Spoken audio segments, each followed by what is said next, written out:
There are several types of stocks. For example, Berkshire Hathaway has two share classes, two types of stock, a Class A common stock and a Class B common stock. And Berkshire Hathaway isn't alone in having a multi-class stock structure. Facebook has three classes, Google has two classes, Under Armour has two classes, so a multiple share class setup is not unusual. So why do companies have multiple classes of common stock? The most common reason is voting control. For example, Facebook has Class A shares, Class B shares, and now Class C shares. The Class C shares, let's try saying that 3 times really quickly. Class C shares have economic rights but no voting. They're entitled to dividends, but they have no voting power. That is, they cannot vote, for example, for the board of directors. The Class B shares have extra voting power, and the Class A shares have voting power, but not as much voting power as the Class B shares. Guess who owns the Class B shares with the most voting power? That's right, the founder CEO Mark Zuckerberg. Berkshire Hathaway's dual class structure is more tied to the actual share prices of the stock. So for example, if we look at Berkshire Hathaway's Class B stock, we see it trades for about $169 a share. And if we look at the Class A stock, this stock has never went through a stock split. So all earnings have been reinvested back into the company. And as you can see, the price per share is $253,000. So the Class B shares are a fraction of the value of Class A shares. We'll get back to that momentarily.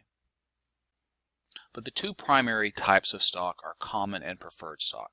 So the Berkshire Hathaway Class A and Class B, those were both common stocks.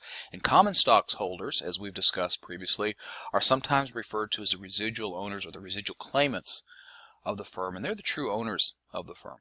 They only get paid after all of their claims on income and assets have been satisfied. As a purchaser of a bond, you are assured, at least reasonably so, that you're going to receive the cash flows that you've been promised. Equity holders, common stock holders, are only assured of one thing, that they cannot lose any more than they have invested in the firm. Because of their uncertain position, common stock holders expect to be compensated with adequate dividends and ultimately capital gains. In other words, an increase in the share price of the firm. Common stock can be privately owned either by an individual investor or a small group investor. It can be publicly owned by a wide group of investors as well. All companies are typically privately owned, and the stocks in private companies are generally not traded, and if they are traded, the transactions tend to be among private investors and will very often require the firm's consent. Publicly owned corporations, on the other hand, tend to be quite large, and their shares are generally actively traded in stock markets, whether the broker or dealer market. From an accounting perspective, we have 4 different types of common stocks. We have the common stocks that are authorized. We call these the authorized shares. And these are the shares of common stock that a firm's corporate charter allows it to issue. Outstanding shares are the number of shares that are actually outstanding held by investors. Now, these investors could be individuals, private individuals. They could be public pension funds. So the investors that own the outstanding shares, they can be public or private investors. Treasury stock are issued shares of common stock that's held by the firm. And very often these shares have been repurchased. So for example, the firm may repurchase its own common stock if it thinks its common stock is undervalued. And that share repurchase is a way for a company to pay out some of its gains. And finally, the issued shares, these are the shares of common stock that have been put into circulation. So the issued shares is equal to the outstanding shares plus treasury stock. Looking to the notes that accompany the financial statements for Berkshire Hathaway, we can see that in December of 2015 for the Class A shares, the Class A shares had a $5 par value. That's an accounting value when they were first issued. And there were 1.65 million shares authorized.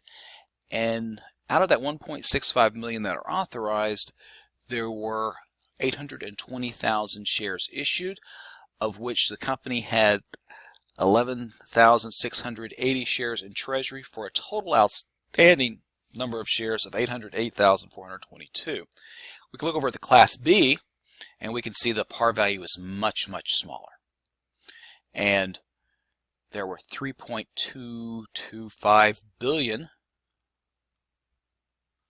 shares authorized, and of that there were about 1.2 billion shares issued, about 1.4 million shares in treasury, for a total outstanding number of shares of 1.2 million. And if we look here to the notes that accompany the financial statement, these will always, for all companies, these notes will include this.